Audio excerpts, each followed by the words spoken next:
ओम नमो भगवते वासुदेवाय। आप सभी का हमारे YouTube चैनल पर हार्दिक स्वागत है। आज उत्पन्ना एकादशी पर आइए सुने संपूर्ण पौराणिक व्रत कथा शुरू करें उससे पहले जान लेते हैं उत्पन्ना एकादशी का व्रत 8 दिसंबर 9 दिसंबर दोनों दिन रखी जाएगी। पंचांग के अनुसार 8 दिसंबर शुक्रवार को यानी आज सुबह 5:06 से मार्गशीर्ष माह के कृष्ण पक्ष की एकादशी तिथि का प्रारंभ होगा। ये तिथि अगले दिन 9 दिसंबर शनिवार को सुबह 6:31 तक है। उदय तिथि के आधार पर उत्पन्ना एकादशी का व्रत 8 दिसंबर को रखा जाएगा।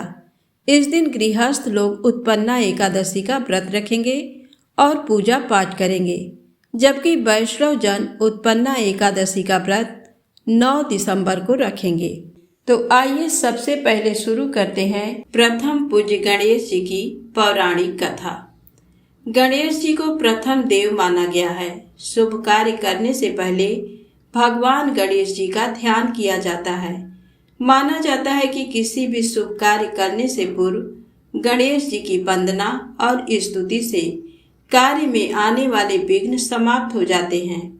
इसीलिए भगवान जी को विघ्नहर्ता भी कहा जाता है। भगवान गणेश जी ने ही महाभारत काव्य अपने हाथों से लिखा था। पौराणिक कथा के अनुसार विद्या के साथ साथ भगवान गणेश को लेखन कार्य का भी अधिपति माना गया है। गणेश जी को सभी देवी देवताओं में सबसे अधिक धैर्यवान माना गया है। उनका चित्त स्थिर और शांत बताया गया है। कैसी भी परिस्थिति हो, वे अपना धैर्य नहीं खोते हैं। शांत भाव से अपने कार्य को करते रहते हैं। इसी कारण उनकी लेखन की शक्ति भी अद्वितीय मानी गई है। महर्षि वेदव्यास भगवान गणेश के इस खूबी के चलते अति प्रभावित थे। जब महर्षि वेदव्यास ने महाभारत की रचना करने का मन बनाया तो उन्हें महाभारत जैसे महाकाव्य के लिए एक ऐसे लेखक की तलाश थी जो उनके कथन और विचारों को बिना बाधित किए लेखन कार्य करता रहे, क्योंकि बाधाएं आने पर विचारों की सतत प्रक्रिया प्रभावित हो सकती थी। महर्षि वेदव्यास ने सभी देवी देवताओं की क्षमताओं का अध्ययन किया, लेकिन वे संतुष्ट नहीं हुए। तब उन्हें भगवान गणेश जी का ध्यान आया। महर्षि वेदव्यास ने गणेश जी से संपर्क किया और महाकाव्य लिखने का आग्रह किया। भगवान गणेश जी ने वेदव्यास जी के आग्रह को स्वीकार कर लिया, लेकिन एक शर्त उनके सम्मुख रख दी। शर्त के अनुसार काव्य का आरंभ करने के बाद एक भी क्षण कथा कहते हुए रुकना नहीं है, क्योंकि ऐसा होने पर गणेश जी ने कहा कि वे वहीं लेखन कार्य को रोक देंगे।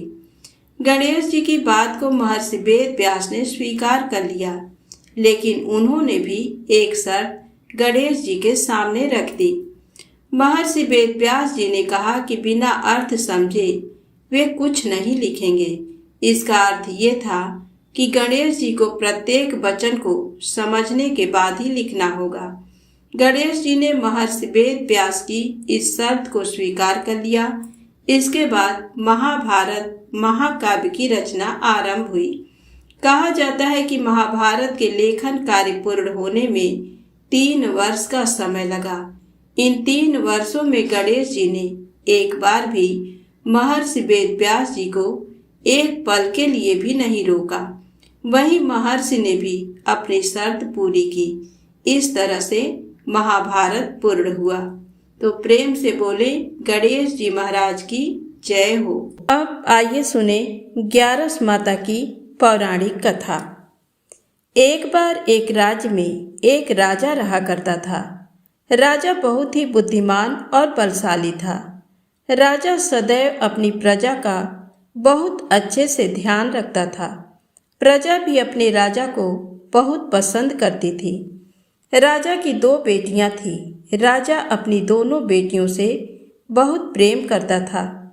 राजा की छोटी बेटी देखने में बहुत सुंदर और आकर्षक थी और राजा की बड़ी बेटी छोटी बेटी के मुकाबले थोड़ा कम सुंदर थी।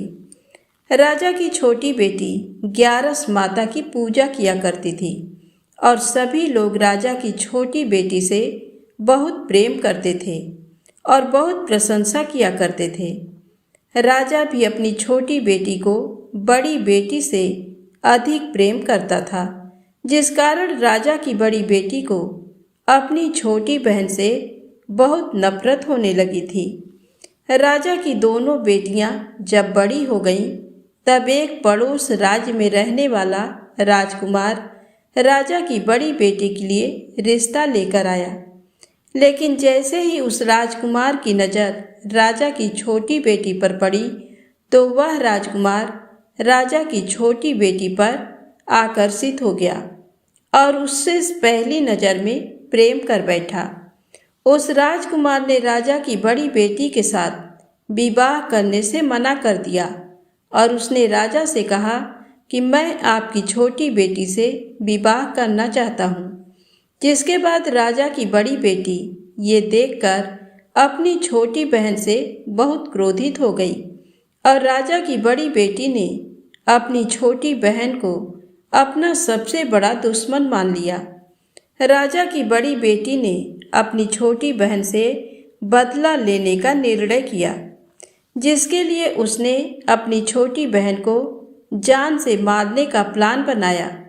राजा की बड़ी बेटी ने अपनी छोटी बहन को मारने के लिए सबसे पहले एक लड्डू में जहर मिलाकर अपनी छोटी बहन को दे दिया और उसको लड्डू खाने के लिए कहा।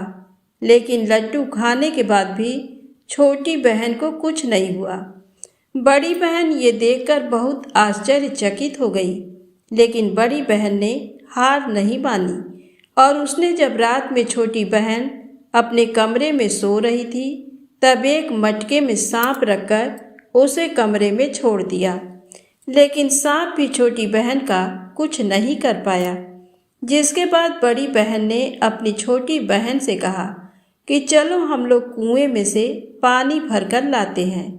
जिसके लिए वह अपनी छोटी बहन को पानी भरने के बहाने कुएं के पास ले गई और उसने अपनी छोटी बहन को कुएं में धक्का दे दिया। लेकिन छोटी बहन को तब भी कुछ नहीं हुआ, क्योंकि हर बार ग्यारस माता उसकी रक्षा कर रही थी और उधर बड़ी बहन अपने सारे प्रयासों के बाद असफल हो रही थी, जिससे वह बहुत क्रोधित होती जा रही थी। फिर उसने अपनी छोटी बहन के पास जाकर उससे खुद ही पूछा कि मेरी छोटी बहन, तुमको पता है भगवान ने सबकी मृत्यु एक निश्चित समय पर लिखी हुई है और कैसे तुम्हारी मृत्यु होगी, क्या ये तुम जानती हो? तब छोटी बहन ने अपनी बड़ी बहन को बताया कि हाँ, मैं तो जानती हूँ मेरी मृत्यु कैसे होगी। छोटी बहन से ये सुनकर बड़ी बहन मन ही मन बहुत प्रसन्न होने लगी और उसने अपनी छोटी बहन से कहा कि तो मुझे अपनी मृत्यु का राज बताओ। छोटी बहन ने अपने बड़ी बहन से कहा कि मेरी मृत्यु तो एक तोते में है, जो तोते के गले में एक हार है, उससे मेरी मृत्यु होगी। जब तक कोई भी व्यक्ति तोते को मारकर वह हार अपने गले में पहनेगा तो मैं मूर्छित हो जाऊंगी, और जैसे ही उस हार को अपने गले से उतारेगा तो मैं वापस से जीवित हो जाऊंगी। अपनी छोटी बहन की मृत्यु का राज जानकर बड़ी बहन बहुत ही खुश हो गई और उसने अपनी छोटी बहन को मारने के लिए उसके पालतू तोते को ढूंढना शुरू कर दिया।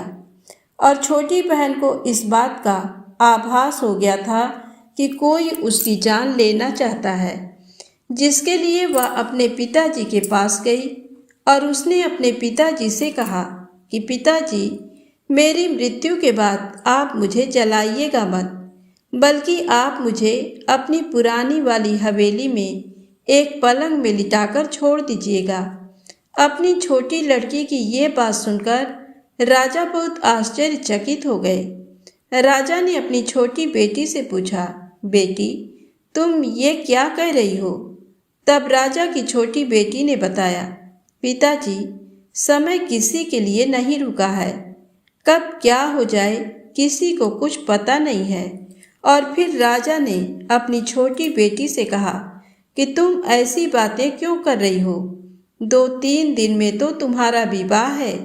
लेकिन छोटी बेटी ने अपने पिताजी को ऐसा करने पर मजबूर कर दिया और उनसे वचन ले लिया। राजा ने भी अपनी छोटी बेटी की बात स्वीकार कर ली और 2-3 दिनों के बाद जब शादी का समय आया तब राजकुमार बारात लेकर राजा के घर आया और राजकुमार और राजा की छोटी बेटी का विवाह शुरू हो गया। जैसे ही राजा की छोटी बेटी राजकुमार के साथ फेरे लेना शुरू करती है तो उसकी बड़ी बहन अपनी छोटी बहन के कमरे में जाकर उसके तोते को पकड़ लेती है और उसको जान से मार देती है।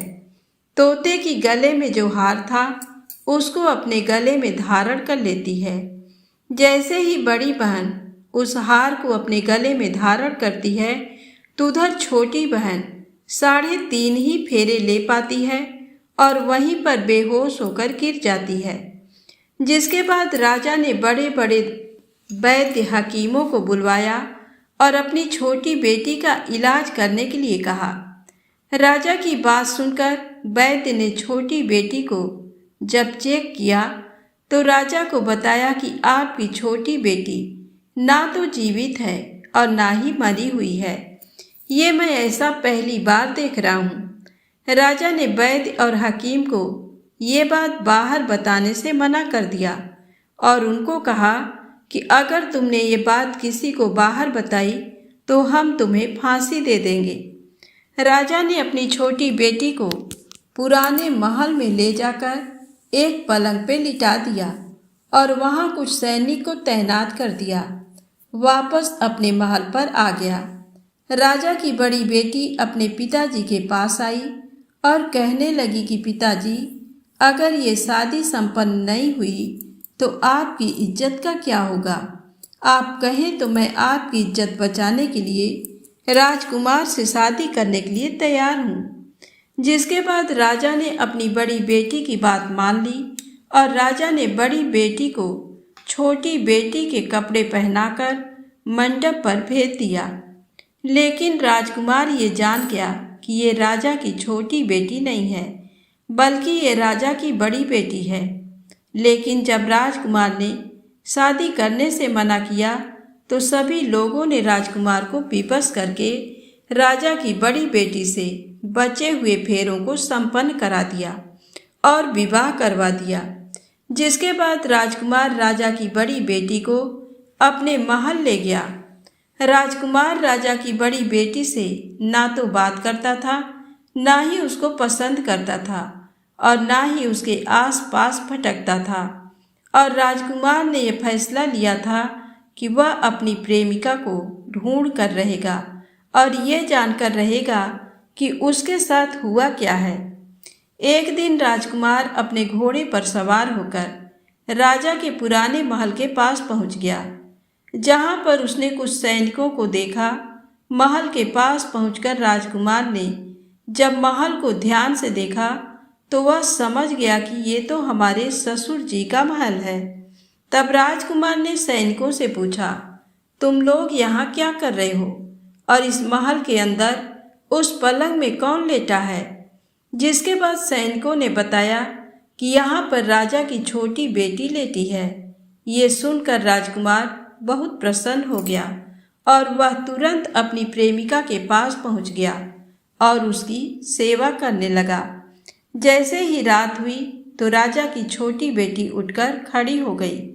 राजकुमार ये देखकर बहुत खुश हो गया और उसने अपनी प्रेमिका से पूछा कि तुम यहाँ क्या कर रही हो? तुम मेरे साथ मेरे घर चलो। राजा की छोटी बेटी ने राजकुमार को सारी बातें बता दी कि मेरी जान एक तोते में बसी थी और मैंने ये बात सिर्फ अपनी बड़ी बहन को बताया था और मुझे पता है कि उसने ही मुझे मारने का प्रयास किया है। उसके पास एक हार है जिसको वह सुबह पहन लेती है और रात को उतार देती है। जब तक वह हार को पहने रहती है तब तक मैं मूर्छित रहती हूँ और जैसे ही वह हार को उतार देती है तो मैं जीवित हो जाती हूँ। और जब तक मेरी बड़ी बहन के पास वह हार है तब तक मैं ऐसे ही जीवित और मूर्छित होती रहूँगी। अगर मेरी बड़ी बहन के पास जो हार है वह मेरे हाथ में लग जाए तो मैं हमेशा के लिए जीवित हो जाऊंगी। राजकुमार ये बात सुनकर राजा की छोटी बेटी के पास रहने का निर्णय ले लिया और उसने अपने बचे हुए सारे फेरे उस पलंग में लेटी राजकुमारी के साथ ले लिए और अपना विवाह पूर्ण कर लिया और वहीं पर ही रहने लगा। देखते ही देखते कुछ समय में राजा की छोटी बेटी और राजकुमार की पत्नी पेट से हो गई। एक दिन राजकुमार को किसी काम से बाहर जाना पड़ा। तब छोटी बहन के पेट में बहुत तेज से दर्द होने लगा, जिसके बाद उसने ग्यारस माता का आवाहन किया। जिसके बाद वहां पर ग्यारस माता प्रकट हुई और उन्होंने अपनी भक्तों के दर्द को दूर किया और एक पुत्र की प्राप्ति करवाई। और वहीं पर अचानक से राजकुमार भी आ गया। राजकुमार ने ग्यारस माता को देखा तो वह आश्चर्यचकित हो गया और उसने तुरंत माता को प्रणाम किया। और ग्यारस माता ने राजकुमार से कहा कि जब तुम्हारा पुत्र 5 वर्ष का हो जाए तो तुम अपनी पत्नी का हार ले आकर इसके गले में डाल देना। और देखते ही देखते राजकुमार और राजा की छोटी बेटी का पुत्र 5 वर्ष का हो जाता है। तो राजकुमार अपने बेटे से कहता है कि बेटा, मैं कुछ काम से बाहर जा रहा हूँ, तुम अपनी माता का ध्यान रखना। और वहाँ से चला जाता है। राजा को बाहर निकलता देख बड़ी बहन के सैनिक देख लेते हैं और बड़ी बहन को जाकर सारी बातें बता देते हैं। जिसके बाद बड़ी बहन अपनी छोटी बहन के पुत्र को वहाँ से उठवा लेती है और उसको मरवा देती है। छोटी बेटी के पुत्र के 2 टुकड़े करवा देती है। पहला टुकड़ा चक्की के पास छुपा देती है और दूसरा टुकड़ा अपनी पलंग के नीचे रख लेती है। अब ग्यारस माता भिखारी का रूप लेकर आती हैं। एक भिखारी का रूप रखकर बड़ी बहन के पास चली जाती हैं, जिसके बाद वहाँ पर भिक्षा मांगने लगती हैं। बड़ी बहन अपने नौकरों से कहती है कि जाकर भिक्षा दे दो, लेकिन जैसे ही नौकर ग्यारस माता को भिक्षा देने के लिए आते हैं तो माता उन्हें मना कर देती हैं और कहती हैं कि मैं तुम्हारी महारानी से ही भिक्षा लूँगी। जिसके बाद बड़ी बहन स्वयं ही भिक्षा देने के लिए माता के पास आती है। तब माता एक बिल्ली का रूप लेकर उसके कमरे में चली जाती हैं और वहाँ पर छोटी बेटी के पुत्र के 2 टुकड़े को आपस में जोड़ देती हैं और उसे जीवित कर देती हैं। उसे वहाँ से ले जाती हैं। एक दिन राजकुमार अपने बेटे को लेकर अपनी पत्नी के पास जाता है और उससे कहता है कि तुम इस बच्चे का ध्यान रखना। अगर तुम इस बच्चे का अच्छे से ध्यान रखोगी तो मैं तुमसे बात करूँगा। एक दिन राजकुमार अपने बच्चे से कहता है कि तुम अपनी मम्मी से उनके गले का हार मांग लो। जिसके बाद राजकुमार का लड़का अपनी मम्मी के पास जाता है और कहता है कि मम्मी, मुझे तुम्हारा हार चाहिए जो तुमने गले में पहन रखा है।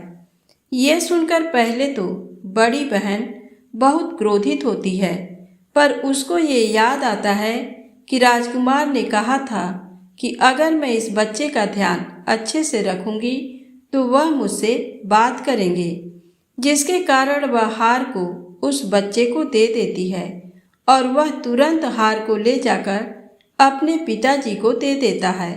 और तभी राजकुमार अपने बेटे को लेकर वहाँ से जाने लगता है और अपनी पत्नी से कहता है कि तुम हमारे लिए खाना बनाकर रखना, मैं शाम को आकर तुम्हारे साथ खाऊंगा।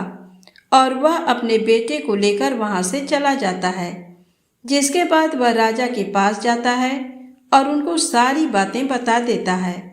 राजा अपनी बड़ी बेटी की ये करतूत सुनकर बहुत क्रोधित होते हैं और अपनी परवरिश पर ही दोष देने लगते हैं और राजकुमार को अपनी छोटी बेटी के साथ रहने के लिए आदेश देते हैं।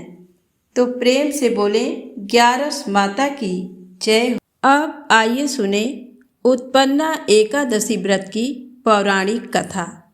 तो प्रेम से बोले श्री हरि विष्णु भगवान की जय हो, एकादशी माता की जय हो।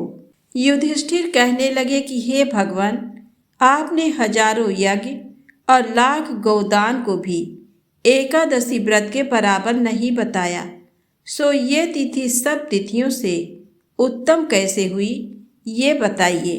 भगवान कहने लगे, हे युधिष्ठिर, सतयुग में मूर नाम का दैत्य उत्पन्न हुआ। वह बड़ा बलवान और भयानक था। उस प्रचंड दैत्य ने इंद्र, आदित्य, वसु, वायु, अग्नि आदि सभी देवताओं को पराजित करके भगा दिया। तब इंद्र सहित सभी देवताओं ने भयभीत होकर भगवान शिव से सारा वृत्तांत कहा और बोले, हे कैलाशपति, मूर दैत्य से भयभीत होकर सब देवता मृत्यु लोक में फिर रहे हैं।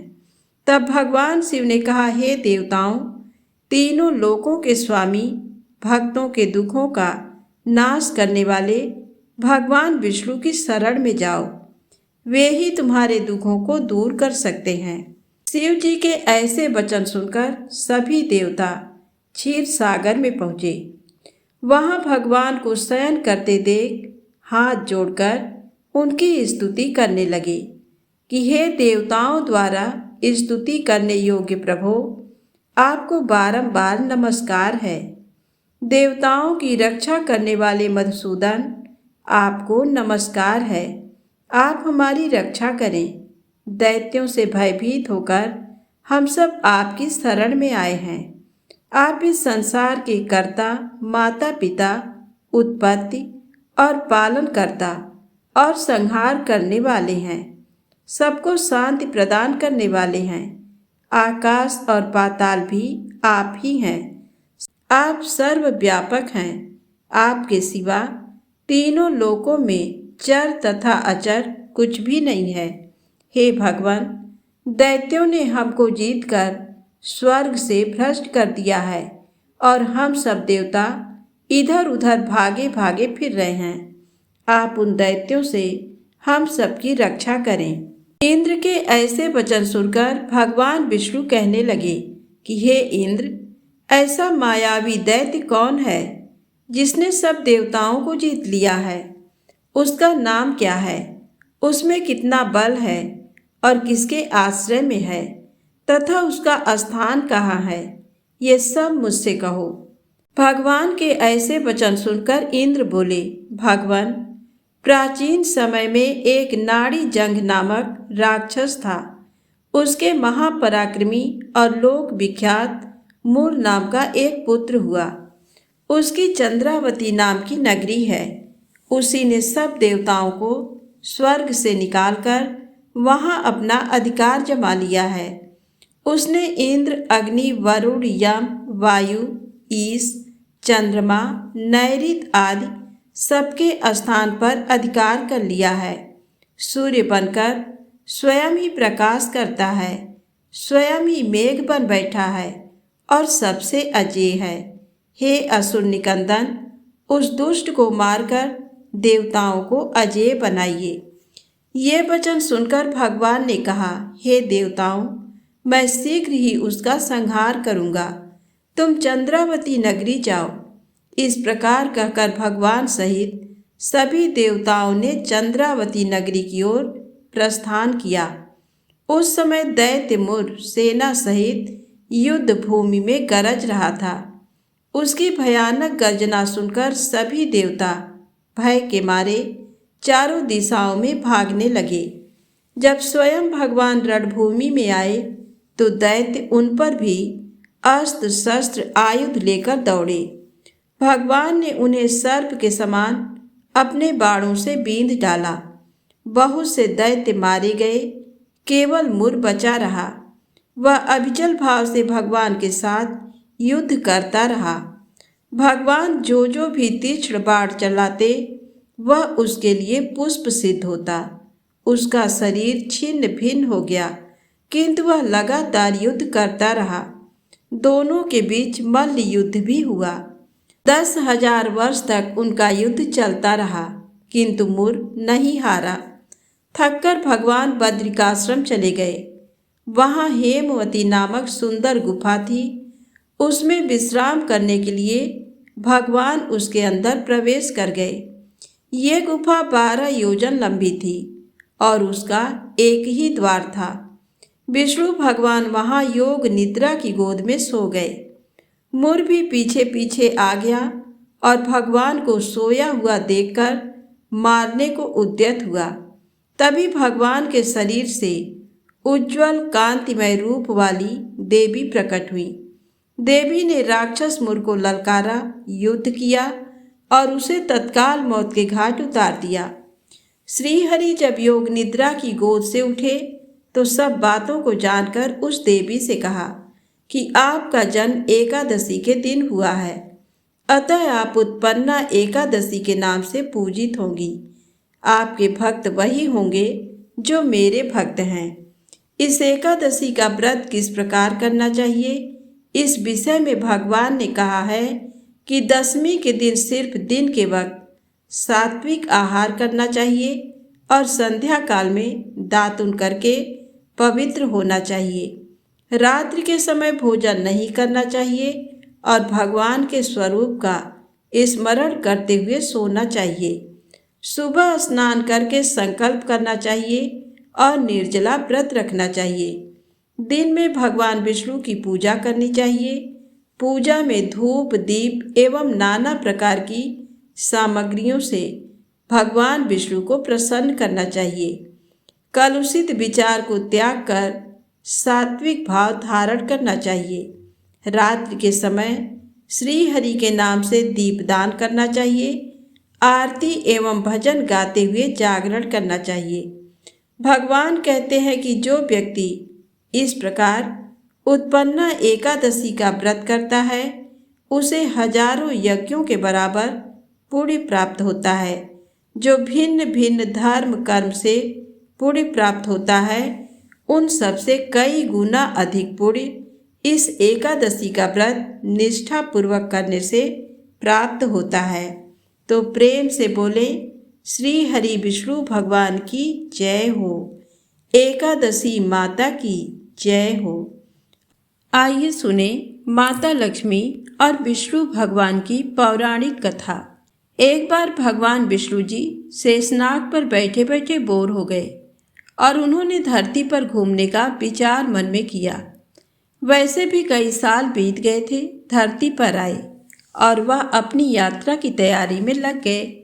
स्वामी को तैयार होता देखकर माता लक्ष्मी ने पूछा, आज सुबह सुबह कहाँ जाने की तैयारी हो रही है? तब विष्णु जी ने कहा, हे लक्ष्मी, मैं धरती लोक पर घूमने जा रहा हूँ।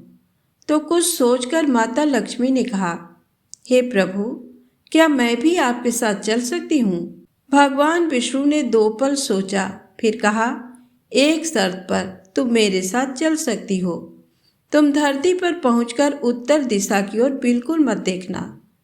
इसके साथ ही माता लक्ष्मी ने हाँ कहकर चलने की तैयारी कर ली और सुबह सुबह माँ लक्ष्मी और भगवान विष्णु धरती पर पहुंच गए।